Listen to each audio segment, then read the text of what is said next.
Alors, correction de la première partie du cas bloc qui porte sur les stocks.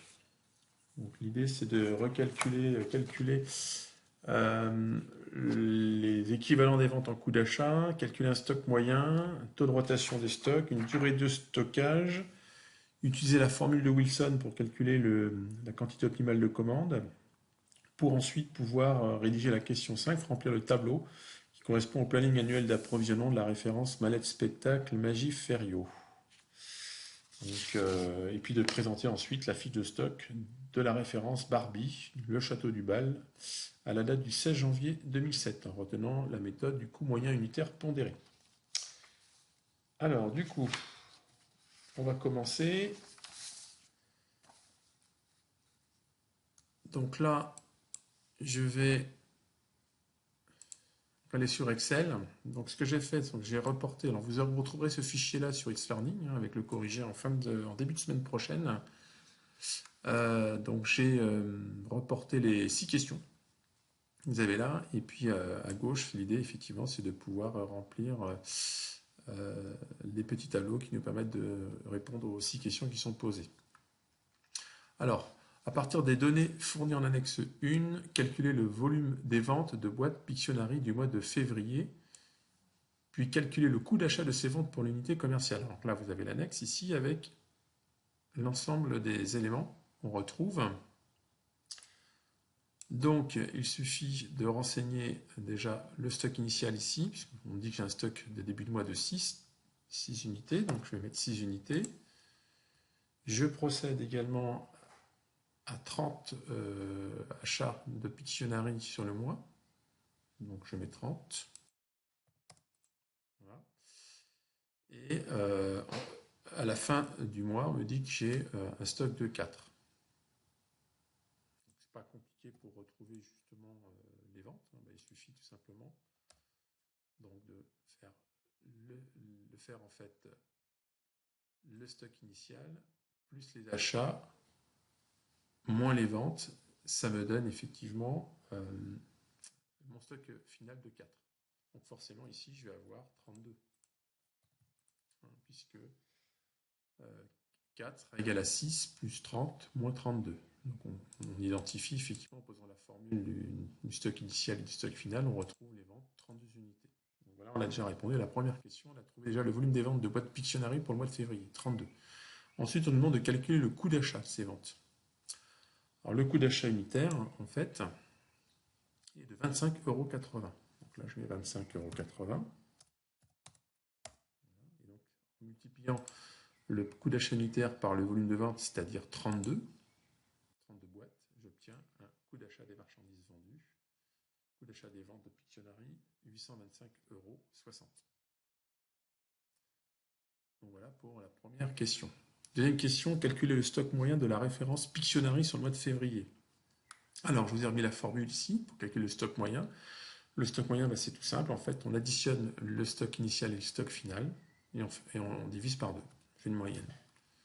Donc là, le stock moyen, là, ça va être tout simplement 6 plus 4, 10, divisé par 2, 5. Donc on a un stock moyen de 5 unités. Donc là, on a répondu à la question 3. La question 2, pardon. Question 3. Calculer le taux de rotation du stock de la référence Pictionary ainsi que la durée de stockage. Alors, calcul du taux de rotation de stock de la référence Pictionary et la durée de stockage. Donc là, je vous ai remis à la fois la formule du taux de rotation et à la fois la formule de la durée de stockage. Donc le taux de rotation est égal aux ventes rapportées sur le stock moyen. Et du coup, la durée de stockage, c'est 360, donc 360 jours divisé par le taux de rotation qu'on va réussir à trouver. Alors mes ventes en quantité ici, donc je reprends les ventes en quantité, on a dit qu'on en avait vendu 32, volume des ventes 32, donc là je vais taper 32, 32 divisé par 5, ça me fait un taux de rotation de 6,4.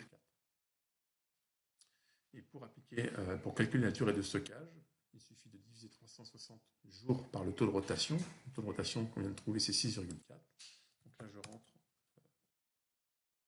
360 et j'obtiens une durée de stockage de 56,25 jours en moyenne.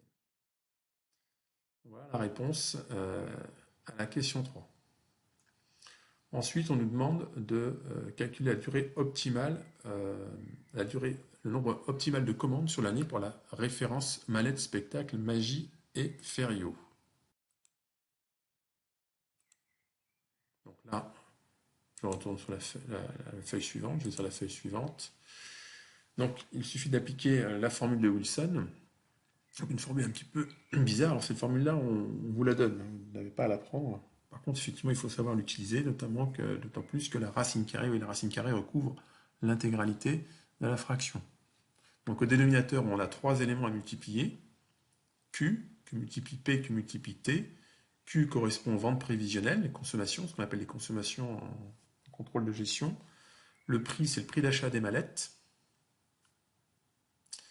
Et T, c'est le taux de possession du stock. Divisé par 2 fois A étant le coût de passation d'une commande. Donc il faut diviser le produit Q fois P fois T sur 2A et appliquer le tout à la racine carrée. Donc vous avez ici la formule ici, je vous ai mis ici un libellé, donc on a 384, ça correspond aux ventes prévisionnelles. En fait, qu'est-ce que j'ai fait?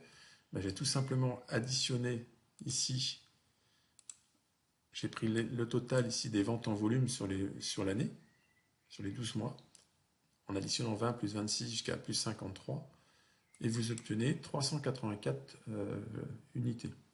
Fois 24,30 € parce que 24,30 € c'est le coût d'achat de chaque mallette, fois 12%, donc 0,12 puisque c'est le coût de possession du stock. Vous faites la multiplication de tout ça, vous gardez le chiffre, notez le chiffre par vers vous, et vous divisez par 2, donc 2 c'est effectivement le chiffre 2 qu'il y a dans la formule, fois 35, 35 étant le coût de passation d'une commande, c'est-à-dire qu'à chaque fois qu'on passe une commande, ça nous coûte 35 €. Le tout à la racine carrée, ça fait 4 commandes sur l'année. C'est-à-dire que pour pouvoir optimiser la passation des commandes, il faut calculer exactement, faire 4 commandes sur l'année. Si vous en faites 3, ça vous coûtera plus cher. Si vous en faites 5, ça vous coûtera plus cher. Donc la quantité optimale à commander sur l'année, c'est 4. Donc là, voilà, on a répondu déjà à la question numéro 4.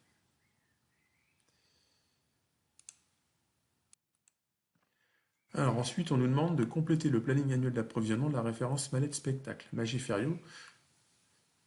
Et on nous dit le nombre et les volumes de commandes seront ceux que vous avez définis dans la question 4. Donc effectivement, si vous n'aviez pas réussi à trouver le nombre de commandes à passer dans l'année, c'est difficile de pouvoir remplir le cadencier.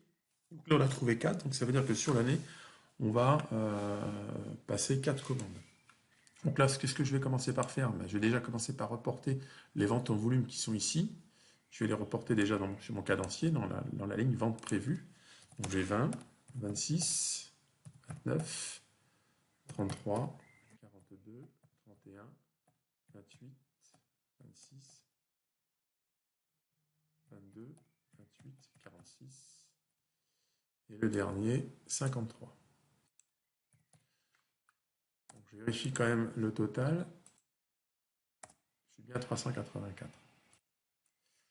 Donc ensuite, on me dit que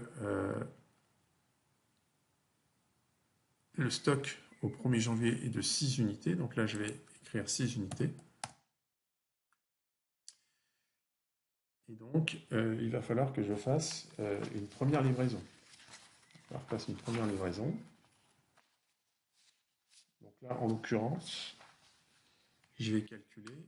Alors, il va falloir que je tienne compte que je suis livré tous les 3 mois. Donc, c'est 4 livraisons par mois, donc 4 x 3, 12, tous les 3 mois. Il faut que j'anticipe sur les 3 mois de vente, 3 mois de consommation. Donc, je vais additionner en fait les 20, les 26 et les 29. Donc, c'est-à-dire que là, je vais avoir effectivement mes achats en volume, je vais avoir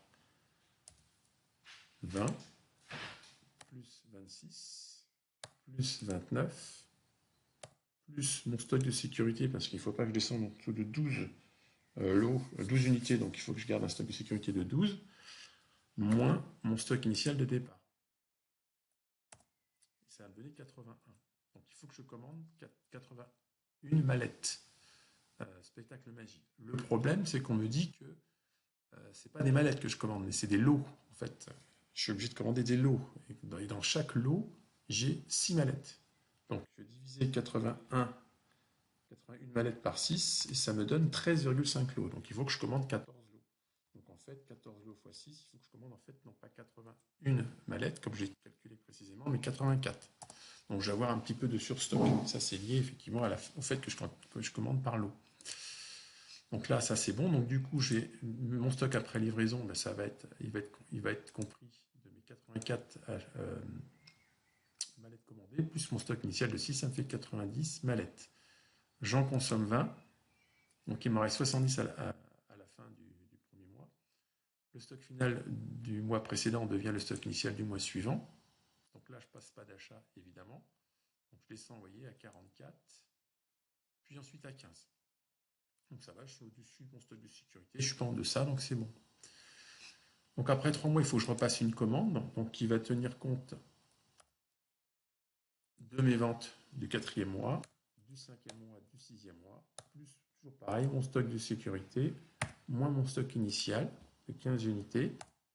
Ça me fait 103 mallettes à commander. Donc 103 divisé par 6, il faut que je commande 17,17 lots, donc c'est-à-dire 18 lots. Donc en fait, il faut que je commande 18 lots de 6 mallettes. 18 fois 6, ça fait non pas 103, mais 108. Il faut que j'en commande 108. Il faut corriger à chaque fois. Donc là aussi, j'ai un petit peu de surstock. Donc je me retrouve à la fin du mois, au bout des 3 mois, je me retrouve effectivement avec là un stock final en juin, fin juin, de 17 mallettes. Donc ça va, je suis un petit peu au-dessus de mon stock de sécurité, je suis pas trop mal. Donc au mois de juillet, il faut que je repasse une commande, donc une livraison. Donc j'anticipe sur les ventes de juillet, sur les ventes de septembre, plus mon stock de sécurité de 12, moins mon stock initial de 17. Je corrige toujours du stock initial. Ça veut dire qu'il faut que je passe 71 commandes. Alors, vous voyez, quand on passe 71 commandes, si on reste 71 mallettes, si je commandais 71 unités, vous voyez, à la fin du mois de septembre, je serais pile poil au niveau de mon stock de sécurité à 12. Mais je vais regarder à combien de lots ça correspond. 71 mallettes en divisant par 6, ça fait 11,8. Donc il faut que j'en commande 12. Et 12 fois 6, ça fait pas 71, mais ça fait 72. Donc il faut que je commande une mallette de plus. Soit on en commande 11 et on est en dessous du stock de sécurité au bout de 3 mois, soit on en commande 12 et on a un petit surstock là, d'une unité. Je serai effectivement à la fin du mois de septembre, si mes ventes se réalisent, à 13 unités au lieu de 12. Et puis, au mois d'octobre, il faut que je repasse une commande du coup. Et donc j'anticipe sur donc, les ventes du mois d'octobre, les ventes du mois de novembre, les ventes du mois de décembre, mon stock de sécurité toujours que je rajoute, et moi le stock initial du début de mois, 13. Et je suis à 126. On monte en puissance. 126 divisé par 6, ça me fait, c'est parfait, ça fait 21 boîtes. Donc là, je reste à 126. Je reste donc bien à 126. Et donc, vous voyez, à la fin du mois de décembre, j'ai réussi à corriger, en fait, j'ai réussi à rattraper mon surstock, puisque j'arrive pile poil à la fin du mois de décembre, au niveau de mon stock de sécurité. Donc, si on a plus de ventes que prévu, ben, c'est pas grave, on tape dans le stock de sécurité, donc on pourra passer une commande plus importante pour ajuster le trimestre d'après. L'idée, c'est de ne pas commander suffisamment ou de commander trop. Là, on est pile poil dans les clous. Donc voilà pour le cadencier. Donc au niveau de la fiche de stock, ensuite, pour finir sur la fiche de stock, donc, comment on a trouvé tout ça? Donc là, il faut qu'on fasse notre fiche de stock. Donc la fiche de stock, on va la faire tout de suite. Donc je vais la faire sur une nouvelle feuille. Donc je vais avoir ici mes dates, le libellé, les quantités, le prix unitaire, et le montant. Donc ça sera pour les entrées.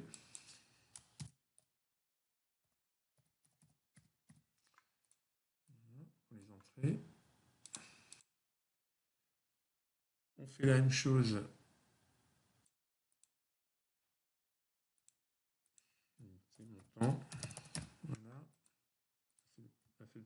clair.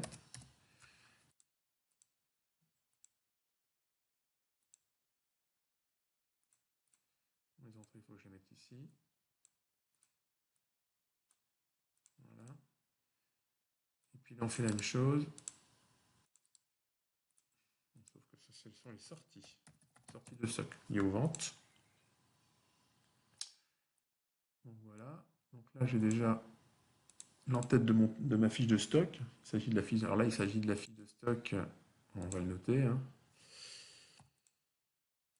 Il s'agit de la fiche de stock.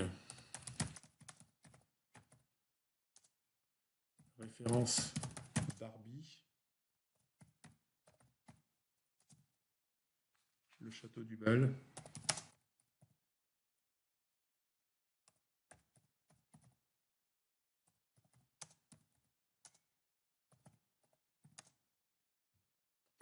À la date du 16 janvier 2007. Voilà. Donc on retiendra la méthode du coût unitaire moyen pondéré, c'est la plus utilisée en contrôle de gestion.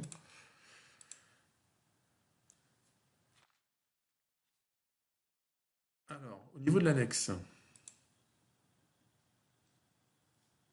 Alors, au niveau de l'annexe, on va chercher le sujet. Voilà. On l'avait fait, donc voilà. Donc là, on va prendre ces éléments-là. Donc ça, c'est ça qui va m'intéresser. Donc du coup, je vais reprendre cette annexe-là. Hop.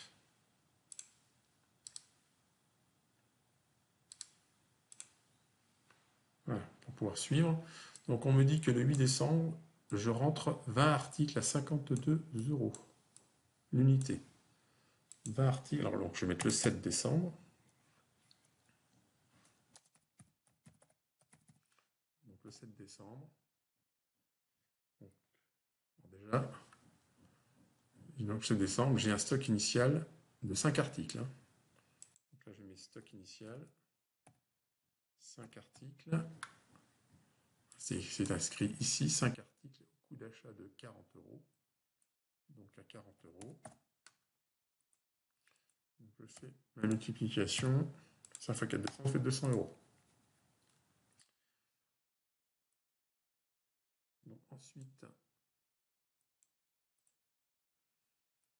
je le bouge un petit peu celle-ci parce qu'après je vais avoir une chose à rajouter sur mon tableau. Le 8 décembre. Donc le 8 décembre, on me dit que je rentre, j'ai acheté en fait 20 articles à 52 €. Donc là je constate les achats. Achat, 20 articles à 52 €. Donc ça veut dire que le prix d'achat de la Barbie il a augmenté.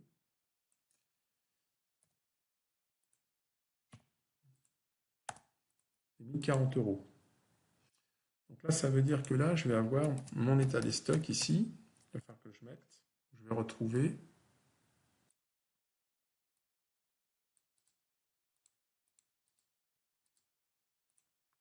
les 3 colonnes. Voilà. Donc là, ici, je garde 5 unités.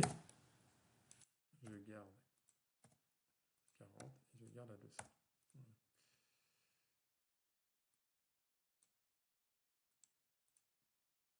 Alors, ici, comme j'en ai rentré 20, c'est-à-dire que là, je vais en avoir en fait 25. 5 plus 20, je suis à 25. Et mon montant, ça va être 200 plus 1040, et je vais être à 1240 €. Ce qui fait que mon prix unitaire moyen pondéré va changer. Vous divisez 1240 par 25, ça vous donne un nouveau prix, un nouveau coût unitaire. Du coup, comme là on était à 40 €, qu'on est passé à 52 €, ça fait une moyenne en fonction des quantités de 49,60 €. C'est-à-dire que quand je vais vendre mes Barbies, je vais les sortir à 49,60 €. Ensuite, on me dit du 8 au 12 décembre, j'ai vendu 10 articles. Donc, du 8 au 12 décembre,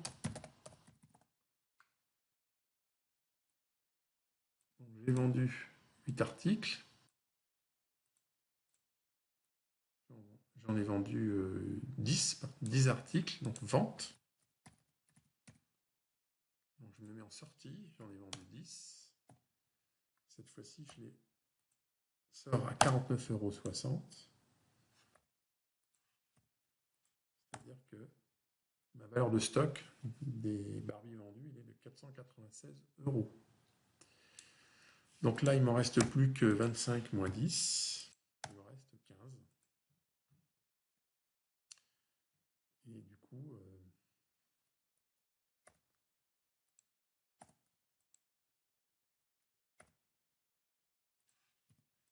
il me reste en stock 744 € de Barbie.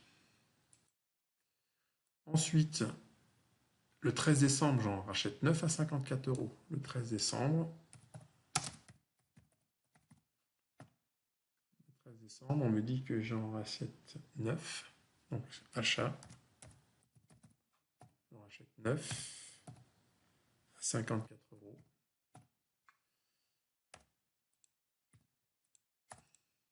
Donc, en fait, c'est à chaque fois mes achats qui viennent modifier mon coût unitaire moyen pondéré. Donc là, ça veut dire que à ce moment-là, je me retrouve en stock avec 24 Barbie pour une valeur de stock de 54 € plus 486 €, 1230 €, c'est-à-dire un coût unitaire moyen pondéré de 51,25 €. Vous voyez, mon coût unitaire pondéré, il est passé de 40 € à 49,60 € et là, il passe à 51,25 €. Parce qu'effectivement, le coût d'achat de mes Barbie, il a augmenté. Donc il faut que je le valorise pour ma sortie de stock. Ça veut dire qu'à chaque fois que je vends, si vous vendez les Barbie au même prix, c'est votre marge qui sera réduite. Donc, soit vous augmentez vos prix, soit vous pouvez le faire. Si vous ne pouvez pas le faire, c'est votre marge. Ensuite, on me dit du 13 décembre, du 13 décembre au 3 janvier. Là, je fais des ventes. Je fais des ventes. Et j'en vends. On me dit que j'en vends 12. Je les vends à 51,25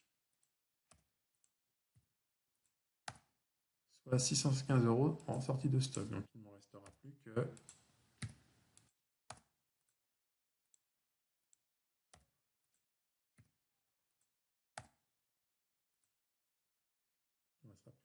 effectivement 615 €. Voilà. Et donc là, forcément, coût unitaire moyen pondéré, il sera également de 51,25 €. Et pour terminer, du 3 janvier au 15 janvier, j'en sors encore 5. Du 3 janvier au 15 janvier. Donc, du 3 janvier